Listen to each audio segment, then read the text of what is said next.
Hello everyone and welcome. My name is Annie and this is ASMR with me. I am so excited to have you here. After years and years of badgering, people pleading, I have made an ASMR channel and this will be my first attempt. So please extend some grace. Today I figured if I was doing ASMR, I would do it for something that I love, which is books. So today we're going to be reading chapter 1 of The Great Gatsby. I am so excited to share this with you. I love my glasses.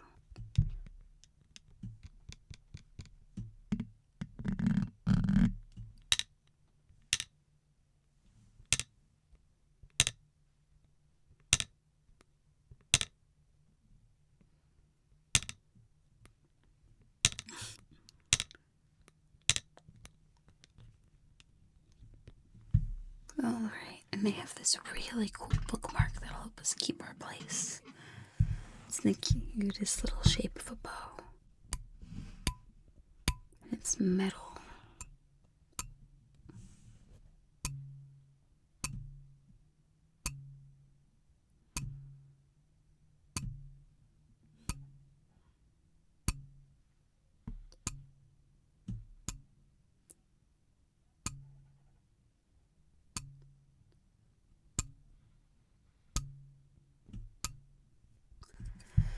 And of course, we have to find where we're going to start reading in that book.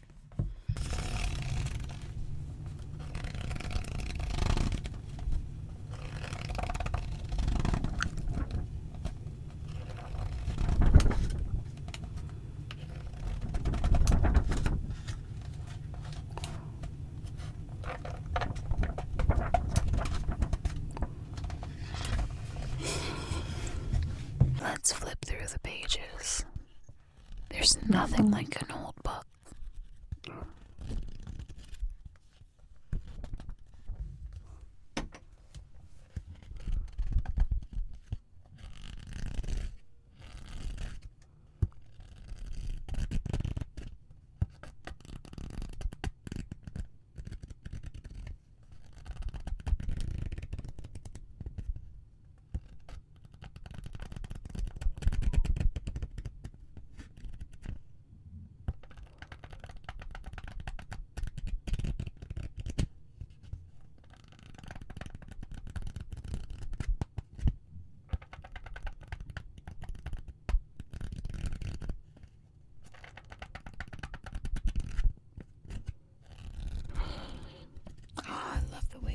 Pages smell.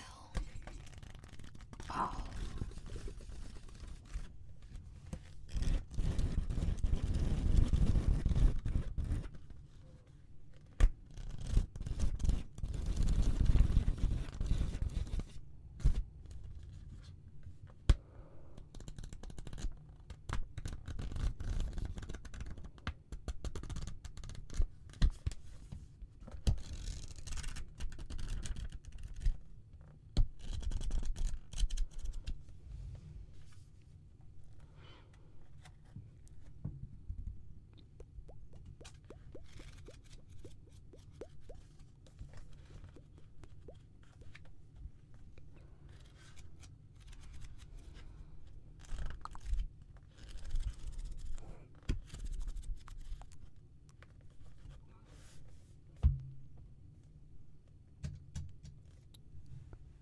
The Great Gatsby, Chapter 1.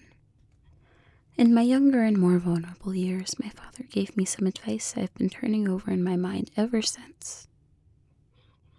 Whenever you feel like criticizing anyone, he told me, just remember that all the people in this world haven't had the advantages you've had. He didn't say any more, but we've always been unusually communicative in a reserved way. And I understood he made a great deal more than that. In consequence, I'm inclined to reserve all judgments, a habit that has opened up many curious natures to me and also made me the victim not a few veteran bores. The abnormal mind is quick to detect and attach itself to this quality when it appears in a normal person, And so it came about that in college I was unjustly accused of being a politician because I was privy to the secret griefs of the wild, unknown men. Most of the confidences were unsought.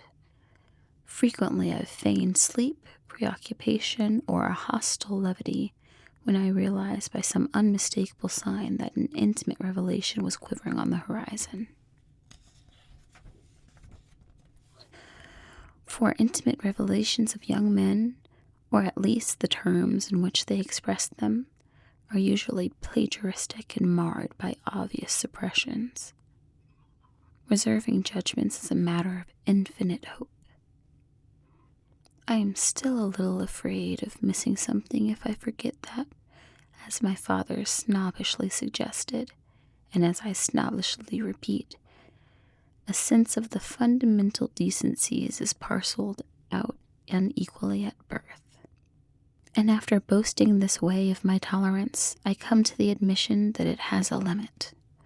Conduct may be founded on the hard rock or the wet marshes, but after a certain point, I don't care what it's founded on. When I came back from the East last autumn, I felt that I wanted the world to be in uniform and at a certain moral attention forever. I wanted no more riotous excursions with privileged glimpses into the human heart. Only Gatsby, the man who gives his name to this book, was exempt from my reaction.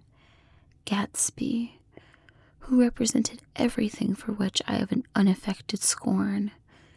If personality is an unbroken series of successful gestures, then there was something gorgeous about him, some heightened sense to the promises of life, as if he were related to one of those. And after boasting this way of my tolerance, I come to the admission that it has a limit. Conduct may be founded on the hard rock or the wet marshes, but after a certain point, I don't care what it's founded on.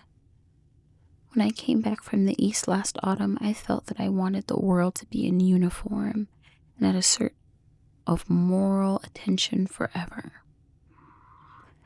I wanted no more riotous excursions with privileged glimpses into the human heart.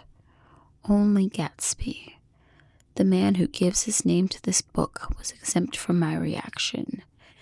Gatsby, who represented everything for which I have an unaffected scorn. If personality is an unbroken series of successful gestures, then there was something gorgeous about him, some heightened sensitivity of the promises of life, as if he were related to one of those intricate machines that register earthquakes 10,000 miles away. This responsiveness had nothing to do with that flabby impressionability which is dignified under the name of the creative temperament. It was an extraordinary gift for hope, a romantic readiness, such as I have never found in any other person, and which it is not likely I will ever find again. No, Gatsby turned out all right in the end. It is what preyed on Gatsby, what foul dust floated in the wake of his dreams that temporarily closed out my interest in the abortive sorrows and short-winded elations of men. How silly of me, I forgot to put my bookmark in. Let's see where the end of the first chapter ends.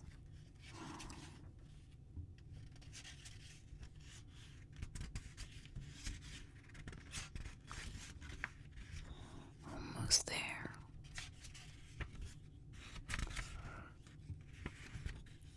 Found her.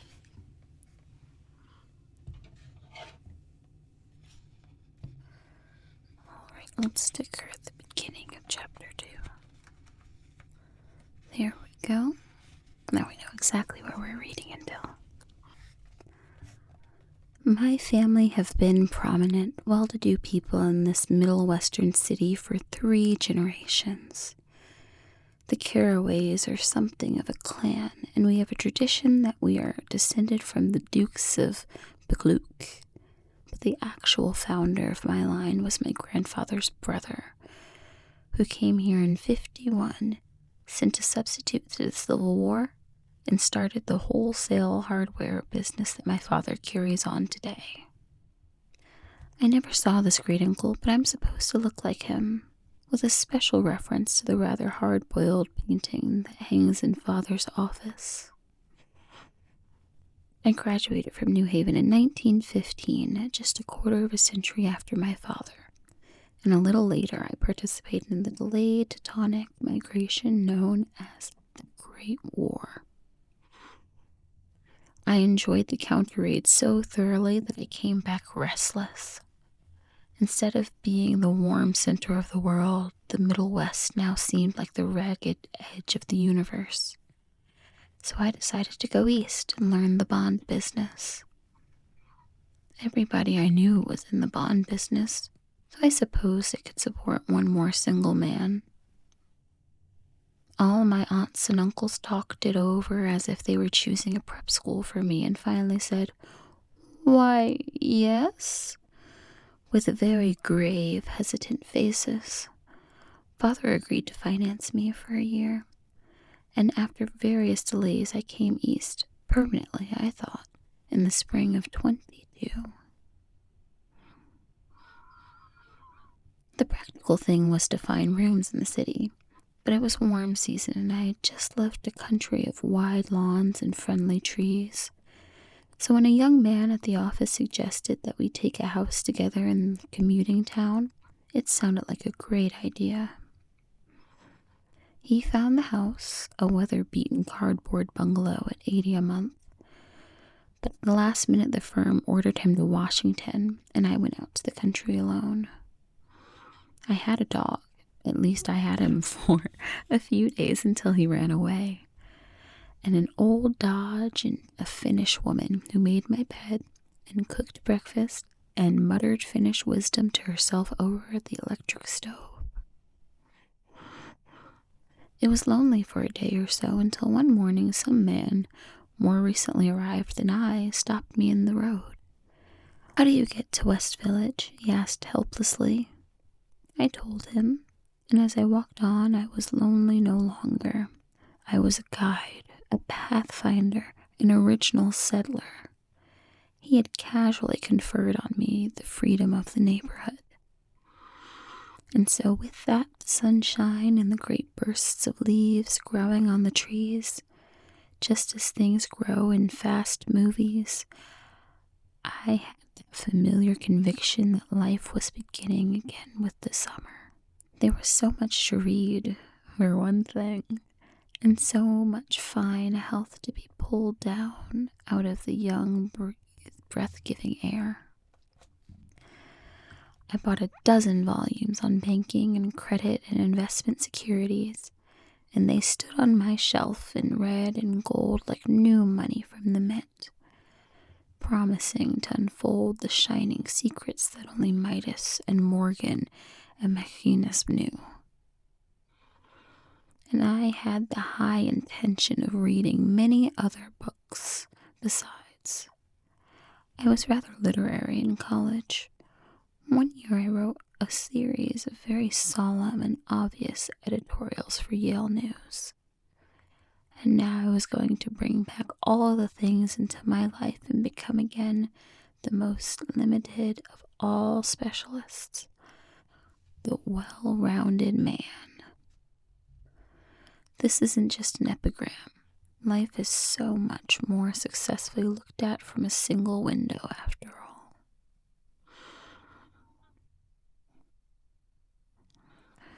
It was a matter of chance that I should have rented a house in one of the strangest communities in North America. It was on that slender riotous island which extends itself due east of New York, and where there are, among other natural curiosities, 2 unusual formations of land. 20 miles from the city, a pair of enormous eggs, identical in contour and separated only by a courtesy bay, jut out into the most domesticated body of salt water in the Western Hemisphere, the Great Wet Barnyard of Long Island Sound. They are not perfect ovals, like the egg in the Columbus story. They are both crushed flat at the contact end, but their physical resemblance must be a source of perpetual confusion to the gulls that fly overhead.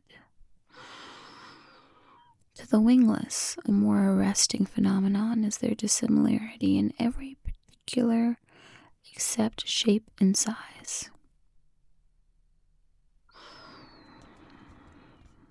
I lived at the West Egg, the, well, less fashionable of the two, though this is the most superficial tag to express the bizarre and not a little sinister contrast between them.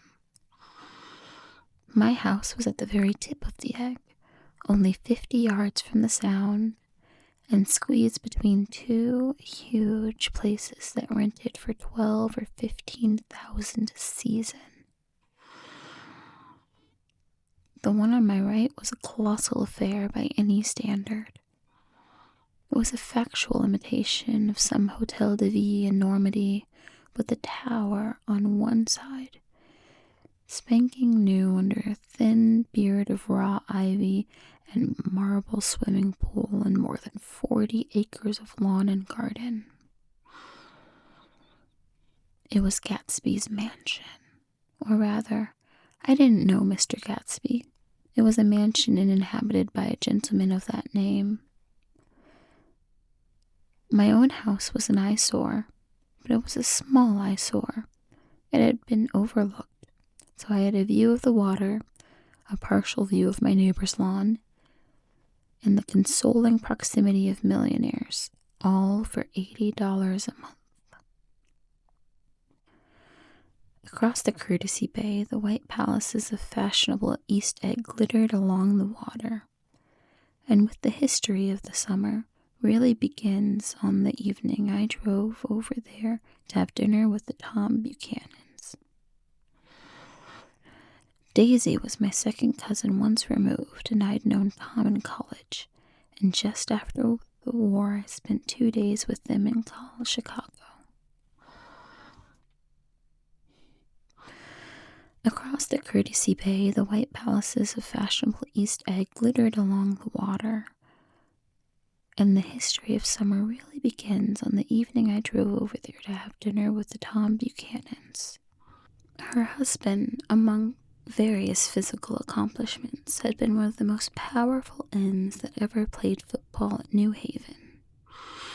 A national figure in a way, one of those men who had such acute limited excellence at 21 that everything afterwards savors of anticlimax.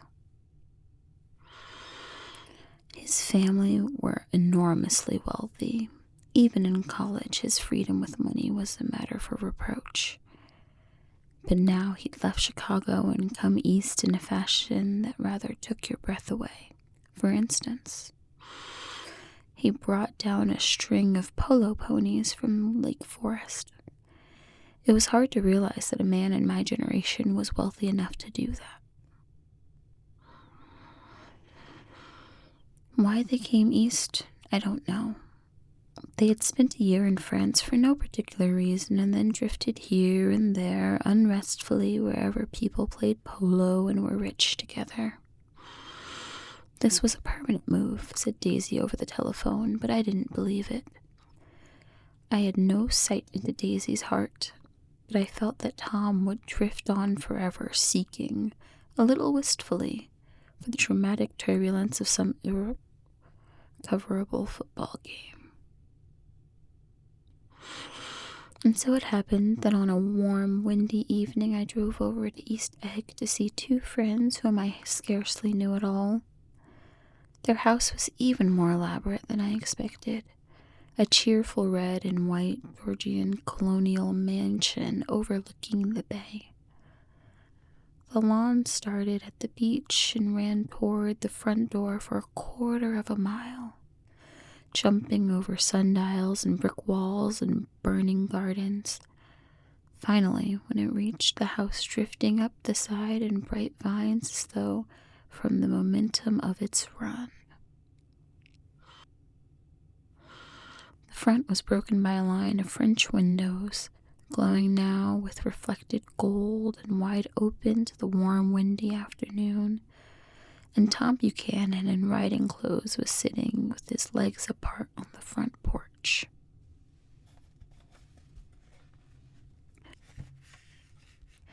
He had changed since his New Haven days. Now he was a sturdy, straw-haired man of 30 with a rather hard mouth and supercilious manner. 2 shining, arrogant eyes had established dominance over his face and gave him the appearance of always leaning aggressively forward. Not even the effeminate swank of his riding clothes could hide the enormous power of that body. He seemed to fill those glistening boots until he strained the top lacing, and you could see a great pack of muscles shifting when his shoulder moved under his thin coat. It was a body capable of enormous leverage, a cruel body. His speaking voice, a gruff, husky tenor, added the impression of fractiousness he conveyed. There was a touch of paternal contempt in it, even towards people he liked. And there were men at New Haven who hated his guts. Now, don't think my opinion on these matters is final, he seemed to say, just because I'm stronger and more of a man than you are. We were in the same senior society, and while we were never intimate, I always had the impression that he approved of me and wanted me to like him with some harsh, defiant wistfulness of his own. We talked for a few minutes on the sunny porch. "I've got a nice place here," he said, flashing his eyes about restlessly. Turning me around by one arm, he moved a broad, flat hand along the front vista, including in its sweep a sunken Italian garden, a half-acre of deep, pungent roses, and a snub-nosed motorboat that bumped the tide offshore. It belonged to Demain, the oil man. He turned me around again, politely and abruptly. "We'll go inside." A breeze blew through the room, blew curtains in at one end and out the other like pale flags, twisting them up toward the frosted wedding cake of the ceiling, and then rippled over the wine-colored rug, making a shadow on it as wind does on the sea. The only completely stationary object in the room was an enormous couch on which 2 young women were buoyed up as though upon an anchored balloon.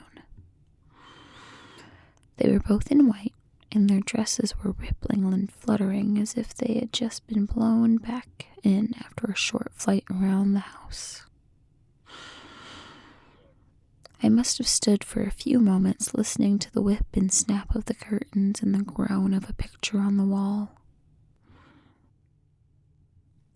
Then there was a boom as Tom Buchanan shut the rear windows and the hot wind died out about the room, and the curtains and the rugs and the 2 young women ballooned slowly to the floor. The younger of the 2 was a stranger to me. She was extended full length at her end of the divan, completely motionless, and with her chin raised a little, as if she were balancing something on it, which was quite likely to fall. If she saw me out the corner of her eye, she gave no hint of it. Indeed, I was almost surprised into murmuring an apology for having disturbed her by coming in. The other girl, Daisy, made an attempt to rise. She leaned slightly forward with a conscientious expression. Then she laughed, an absurd, charming little laugh, and I laughed too, and came forward into the room. "I'm paralyzed with happiness." She laughed again, as if she said something very witty, and held my hand for a moment, looking up to my face, promising that there was no one in the world she so much wanted to see. That was a way she had. She hinted in a murmur that the surname of the balancing girl was Baker. I've heard it said that Daisy's murmur was only to make people lean toward her, an irrelevant criticism that made it no less charming. I told her how I stopped off in Chicago for a day on my way east and how a dozen people had sent their love through me. "Do they miss me?" she cried ecstatically. "The whole town is desolate. All of the cars have left rear wheel painted black as a mourning wreath, and there's a persistent wail all night along the North Shore. How gorgeous. Let's go back, Tom, tomorrow." Then she added irrelevantly, "You ought to see the baby." "I'd like to."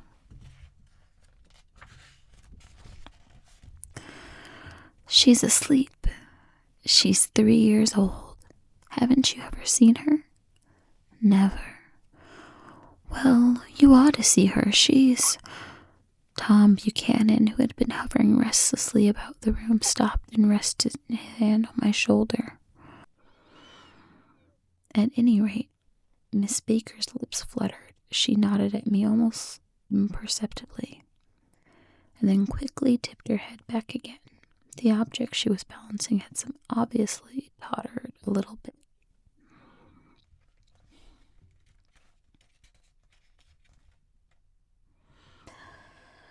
At any rate, Miss Baker's lips fluttered. She nodded at me almost imperceptibly, and then quickly tipped her head back again. The object she was balancing had obviously tottered a little and given her something of a fright. Again, a sort of apology arose to my lips.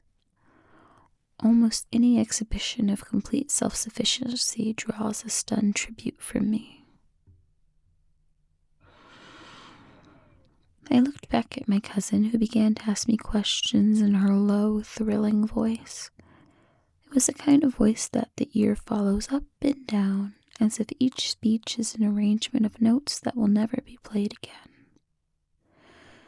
Her face was sad and lovely, with bright things in it, bright eyes and a bright, passionate mouth, but there was an excitement in her voice that men who cared for her found difficult to forget.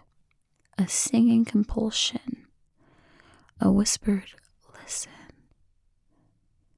a promise that she had done gay, exciting things just a while since, and that they were gay, exciting things hovering in the next hour. "What are you doing, Nick?" "I'm a bondman." "Who with?" I told him. "Never heard of them," he remarked decisively. This annoyed me. "You will," I answered shortly. "You will if you stay in the East."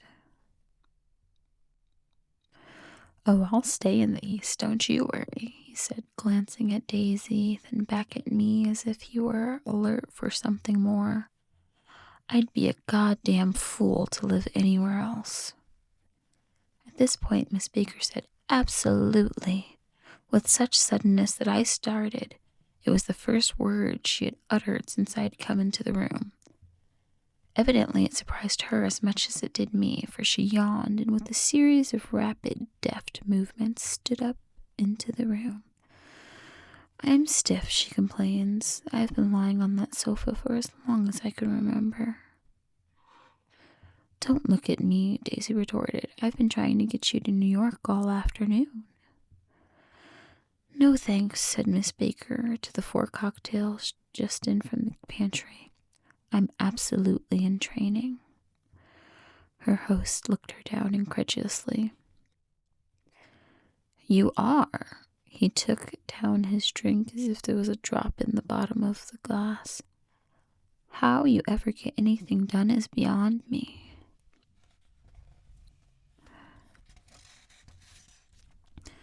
I looked at Miss Baker, wondering what it is she got done. I enjoyed looking at her. She was a slender, small-breasted girl with an erect carriage, which she accentuated by throwing her body backwards at the shoulders like a young cadet. Her gray, sun-strained eyes looked back at me with polite reciprocal curiosity out of a wan, charming, discontented face. It occurred to me now that I had seen her, or a picture of her, somewhere before. "You live in West Egg," she remarked contemptuously. "I know someone there." "I don't know a single—" "You must know Gatsby." "Gatsby?" demanded Daisy. "What Gatsby?" Before I could reply that he was my neighbor, dinner was announced. Wedging his tense arm imperatively under mine, Tom Buchanan compelled me from the room, as though he were moving a checker to another square. Slenderly, languidly, their hands set out lightly on their hips, and the two young women preceded us out onto a rosy-colored porch. Open toward the sunset where 4 candles flickered on the table in the diminished wind. "Why candles?" objected Daisy, frowning. She snapped them out with her fingers. "In 2 weeks it will be the longest day of the year." She looked at all of us radiantly. "Do you always watch for the longest day of the year and then miss it?" "I always watch for the longest day of the year and then miss it." "We ought to plan something," yawned Miss Baker, sitting down at the table as if she were getting into bed. "All right," said Daisy. "What'll we plan?" She turned to me helplessly. "What do people plan?" Before I could answer, her eyes fastened with an odd expression on her little finger.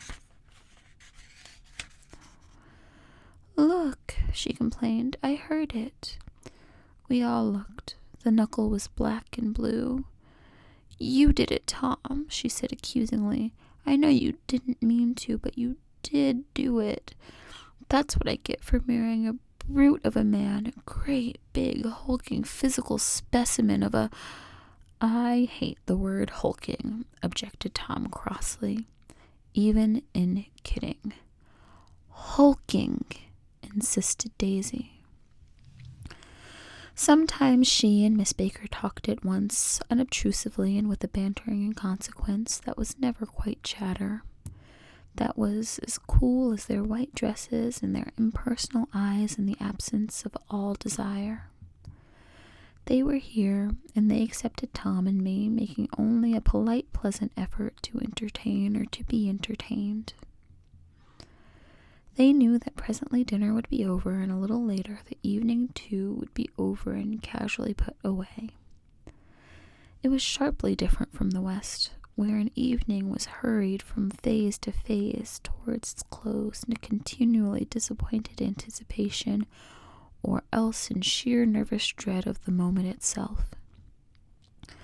"You make me feel uncivilized, Daisy," I confessed on my second glass of corky, but rather impressive, claret. "Can't you talk about crops or something?" I meant nothing in particular by this remark, but it was taken up in an unexpected way. "Civilization's going to pieces," broke out Tom violently. "I've gotten to be a terrible pessimist about things. Have you read The Rise of the Colored Empires by this man Goddard?" "Why, no," I answered, rather surprised by his tone. "Well, it's a fine book, and everyone ought to read it. The idea is, if we don't look out, the white race will be utterly submerged. It's all scientific stuff. It's been proved."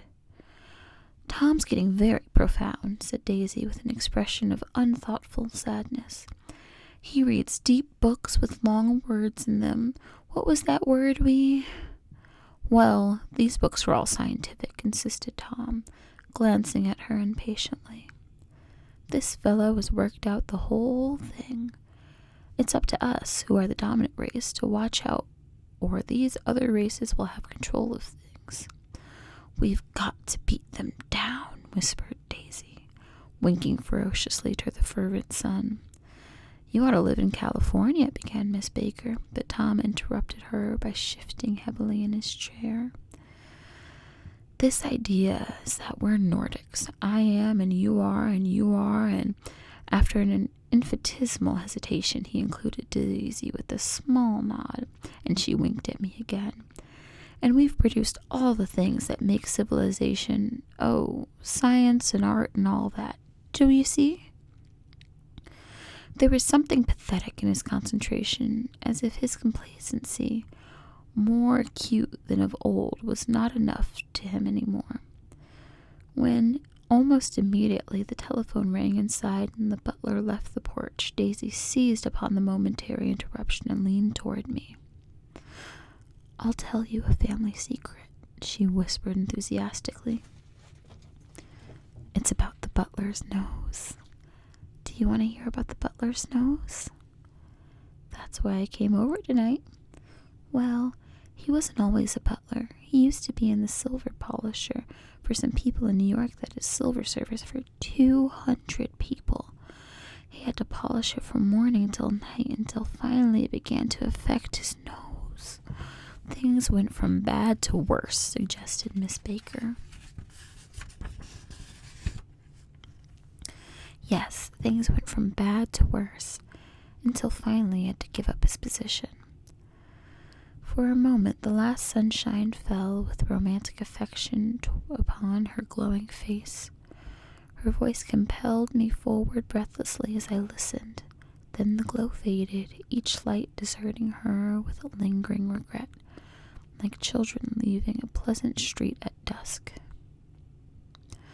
The butler came back and murmured something close to Tom's ear, whereupon Tom frowned, pushed back his chair, and without a word went inside. As if his absence quickened something within her, Daisy leaned forward again, her voice glowing and singing. "I'd love to see you at my table, Nick. You remind me of a rose, an absolute rose, doesn't he?"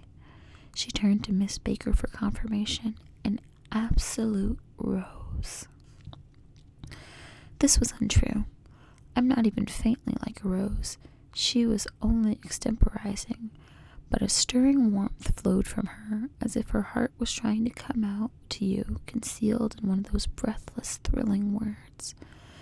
Then suddenly she threw her napkin on the table and excused herself, and went into the house.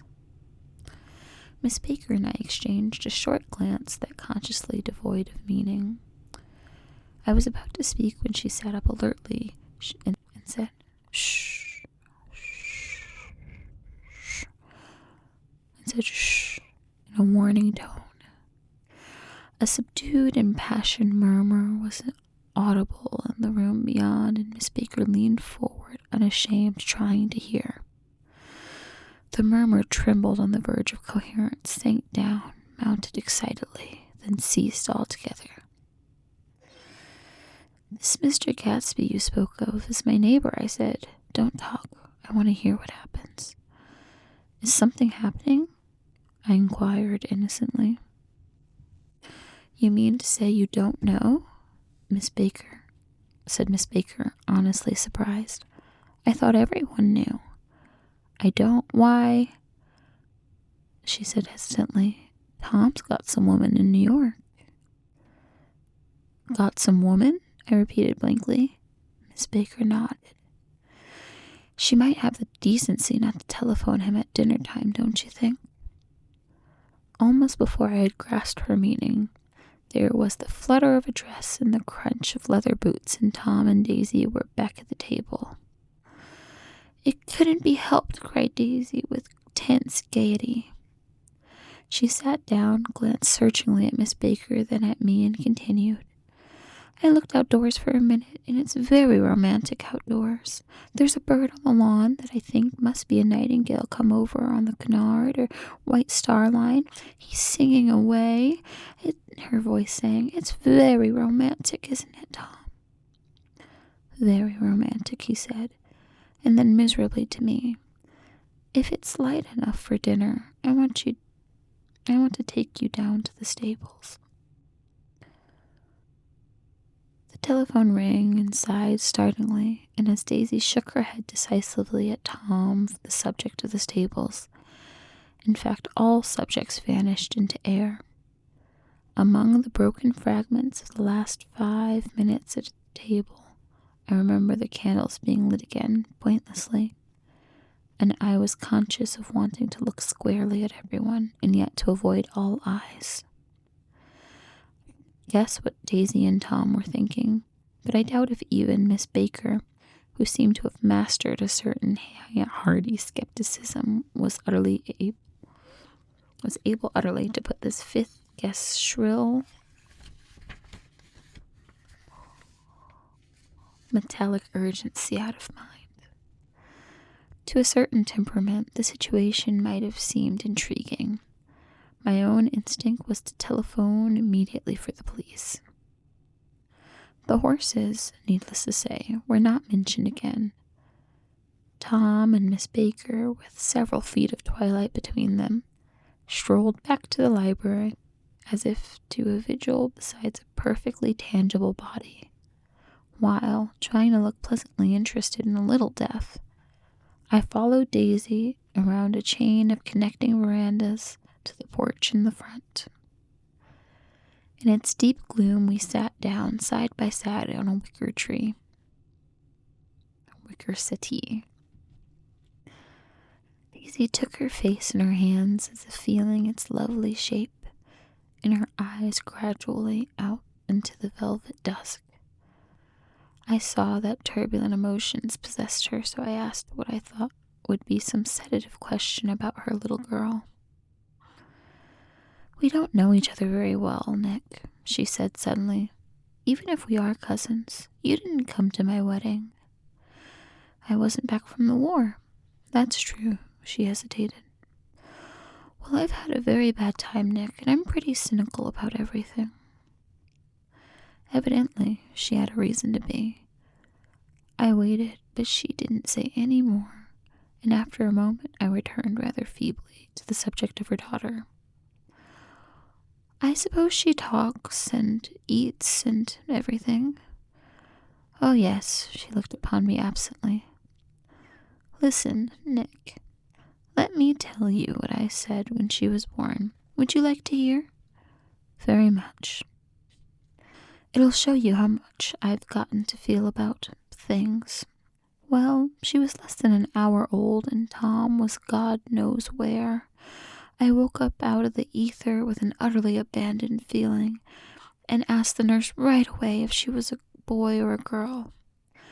She told me it was a girl, and so I turned my head away and wept.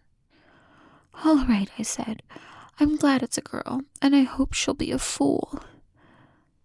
That's the best thing a girl can be in this world, a beautiful little fool.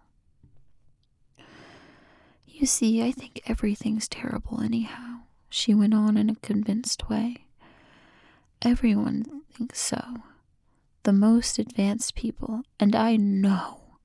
I've been everywhere and seen everything and done everything." Her eyes flashed around her in a defiant way, rather like Tom's, and she laughed with thrilling scorn. "Sophisticated! God, I'm sophisticated!"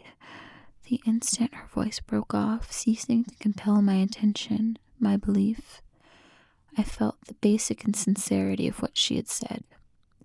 It made me feel uneasy, as though the whole evening had been a trick of some sort to exact a contributionary emotion from me. I waited, and sure enough, in a moment she looked at me with an absolute smirk on her lovely face, as if she had asserted her membership in a rather distinguished secret society to which she and Tom belong. Inside, the crimson room bloomed with light. Tom and Miss Baker sat at either end of the long couch, and she read aloud to him from the Saturday Evening Post, the words murmurous and unaffected, running together in a soothing tune. The lamplight, bright on his boots and dull on the autumn leaf yellow of her hair, glinted along the paper as she turned a page with a flutter of slender muscles in her arms. When we came in, she held us silent for a moment with lifted hand. "To be continued," she said, tossing the magazine on the table, "and our very next issue." Her body asserted itself with a restless movement of her knee, and she stood up. 10 o'clock, she remarked, apparently finding the time on the ceiling. Time for this good girl to go to bed. Jordan's going to play in the tournament tomorrow, explained Daisy, over at Westchester. Oh, you're Jordan Baker. I knew now why her face was familiar. Its pleasing, contemptuous. I knew now why her face was familiar. Its pleasing, contemptuous expression had looked out for me from many rotograver pictures of sporting life at Asheville and Hot Springs and Palm Beach. I had heard of some story of her, too, a critical, unpleasant story, but what it was I had forgotten long ago.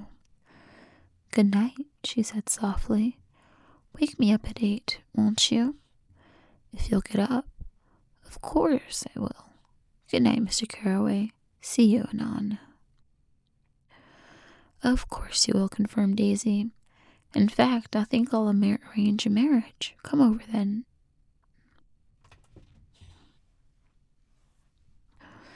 Good night, she said softly. Wake me up at 8, won't you? If you'll get up, I will. Good night, Mr. Carraway. See you anon. Of course you will, confirmed Daisy. In fact, I think I'll arrange a marriage. Come over often, Nick, and I'll fling you together, Lock you up accidentally in linen closets and push you out to the sea in a boat and all sorts of things. Good night, called Miss Baker from the stairs. I haven't heard a word. She's a nice girl, said Tom after a moment. They ought to let her run around the country the way they do. Who oughtn't? Inquired Daisy coldly. Her family. Her family is one aunt about 1,000 years old. Besides, Nick's going to look after her, aren't you, Nick? She's going to spend lots of weekends out here this summer. I think the home influence will be very good for her. Daisy and Tom looked at each other for a moment in silence. Is she from New York? I asked quickly. From Louisville. Our white girlhood we passed together there. Our beautiful white. Did you give Nick a little heart-to-heart talk on the veranda? Demanded Tom suddenly. Did I? She looked up at me. I can't seem to remember, but I think we talked about the Nordic race. Yes, I'm sure we did. It sort of crept up on us, and the first thing you know... Don't believe everything you hear, Nick, he advised me. I said lightly that I had heard nothing at all. A few minutes later, I got up to go home. They came to the door with me and stood side by side in a cheerful square of light. As I started my motor, Daisy peremptorily called, Wait! I forgot to ask you something. It's very important. We heard you were engaged to a girl out west.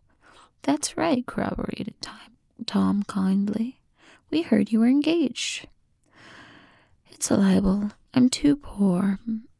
But we heard it, insisted Daisy, surprising me by opening up again in a flower-like way. We heard it from 3 people, so it must be true. Of course I knew what they were referring to, but I wasn't even vaguely engaged. The fact that the gossip...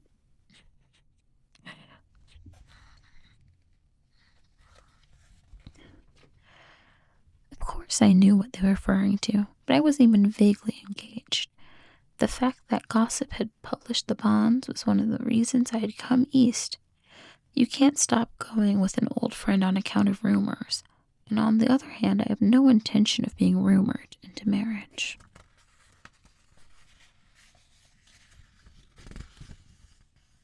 Their interest rather touched me, and made them less remotely rich.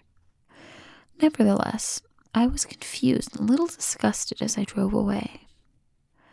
It seemed to me that the thing for Daisy to do was rush out of the house, child in arms, but apparently there were no such intentions in her head. As for Tom, the fact that he had some woman in New York was really less surprising than that he had been depressed by a book. Something was making him nibble at the edge of the stale ideas, as if his sturdy physical egotism no longer nourished by his peremptory heart. Already it was deep summer on the roadhouse roofs, and in front of wayside garages where new red gas pumps sat in pools of light. And when I reached my estate at West Egg, I ran the car under its shed and sat for a while on an abandoned grass roller in the yard.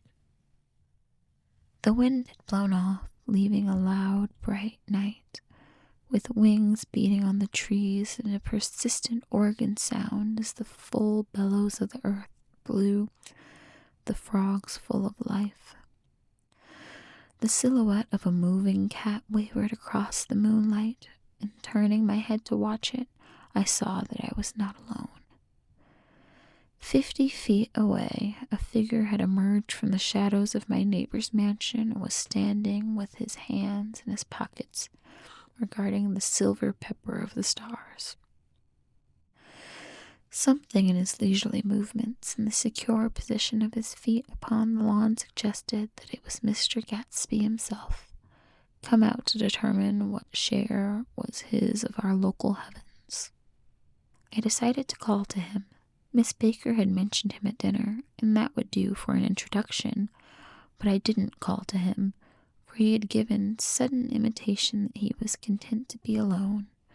He stretched out his arms toward the dark water in a curious way, and, far as I was out from him, I could have sworn he was trembling. Involuntarily, I glanced seaward and distinguished nothing except a single green light, minute and far away, that may have been at the end of a dock. When I looked once more for Gatsby, he had vanished, and I was alone again in the unquiet darkness. That was the end of chapter 1 of The Great Gatsby. Thank you so much for being here with me.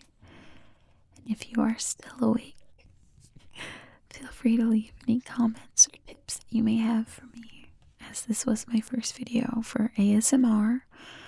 I don't super want to be a whisperer, but if that is what y'all would prefer, I will definitely try it out. Thank you.